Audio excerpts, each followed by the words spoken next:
back to the taxpayers, not always the long arm of the federal government. But keep in mind, this bill covers 5% of the employers. 95% of the employers and all those employees they employ are not covered in this act.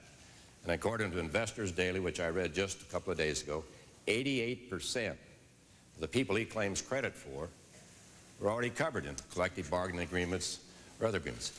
We had family leave in our office. I'm certain. I see my friend Senator Mitchell. He had family leave.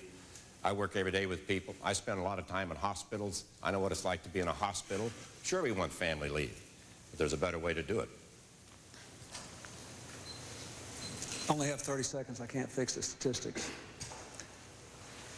It covers the majority of the workforce. Employers of under 50 are exempted. The bill originally covered employers at 25 and more, but because of opposition, we went up to 50. Senator Dole led the opposition to it. He filibustered it. He said it was a mistake. He said it would hurt the economy. We've had record numbers of new small businesses and 10.5 million jobs. It didn't hurt the economy. He still believes it's a mistake. I believe it was right. You can decide which of us you think are right. It's up to you. Next question for Senator Dole. Let's say, yes, ma'am. Hi, my name's Bridget Giannotti, and I'm a wife and mother of 2 sons from Carlsbad. And my question for you, Senator Dole, is, as the wife of a San Diego business owner, I see one of our biggest problems in the U.S. does not manufacture enough of our own products. How would you help this problem out? Well, right, we've lost 357,000 manufacturing jobs. And the Bureau of Labor Statistics said today that they made a mistake. There's probably going to be much, much higher figures. So we're talking about all these new jobs. We better wait and see what the results are. We're going to do that with a more aggressive trade policy. We're going to do that with an economic package. We're going to do that with regulatory reform. You know, regulations cost the average family, right here, Democrat or Republican, about $7,000 a year. $7,000, that's like a tax. Put a lot of people out of business. I met a lady in Colorado Springs about 7 weeks ago now.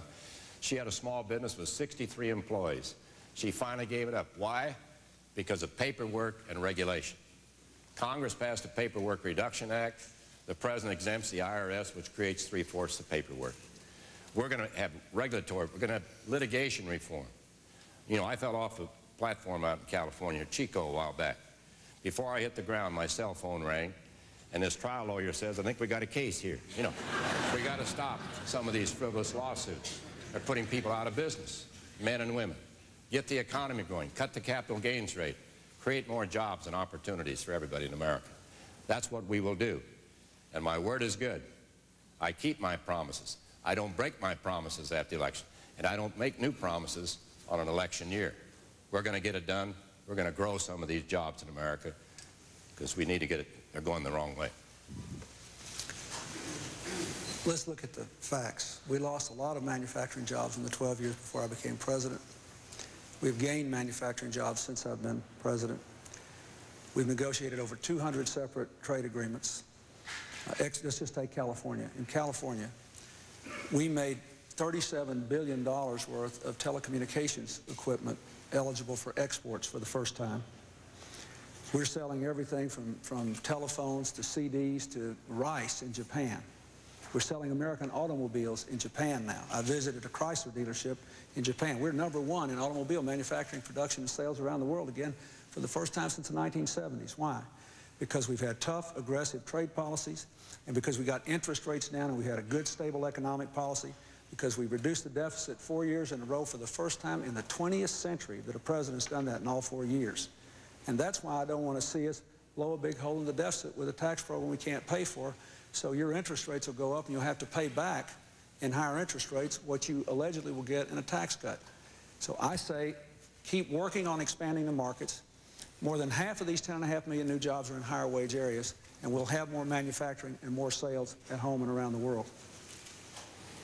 Well, you may think the biggest employer in America is General Motors, but I got news for you. It's Manpower Services, hiring people temporarily who've lost their jobs, and they go to work for 30 days or 60 days. That's a good economy? I don't think so. They're setting new records this year. We have the worst economy in a century. We have the slowest growth, about 2.5%. The president inherited a growth of over 5%. We don't have the S&L crisis anymore. Republicans have cut $53 billion in spending.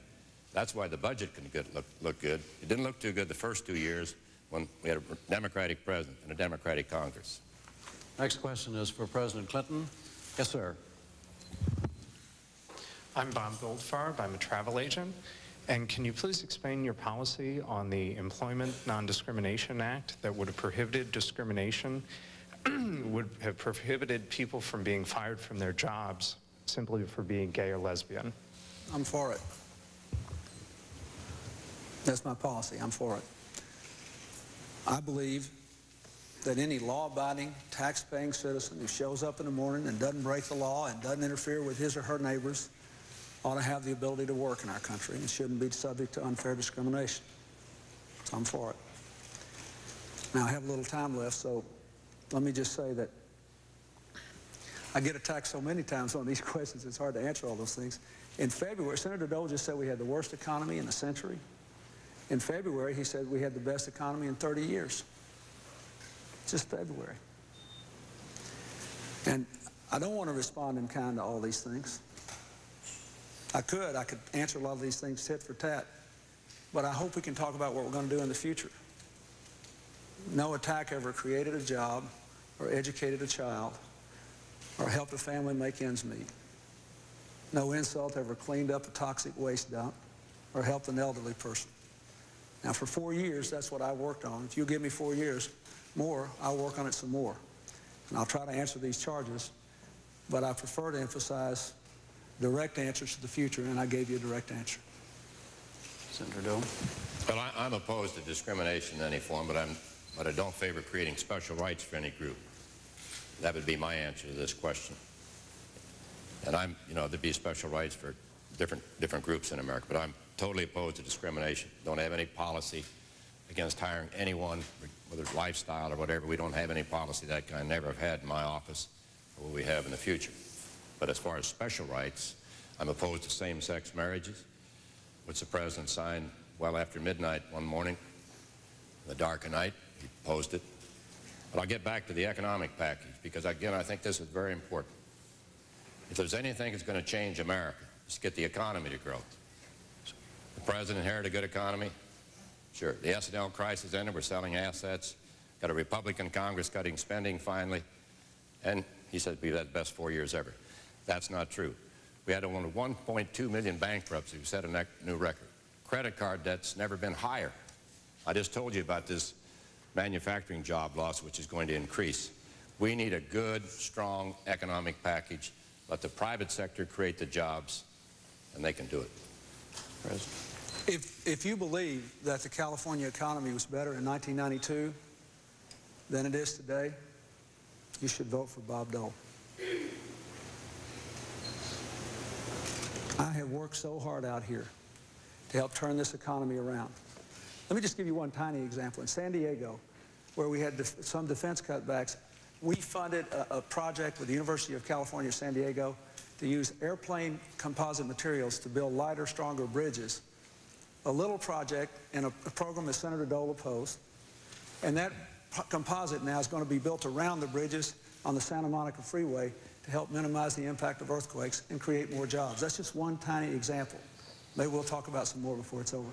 Next question.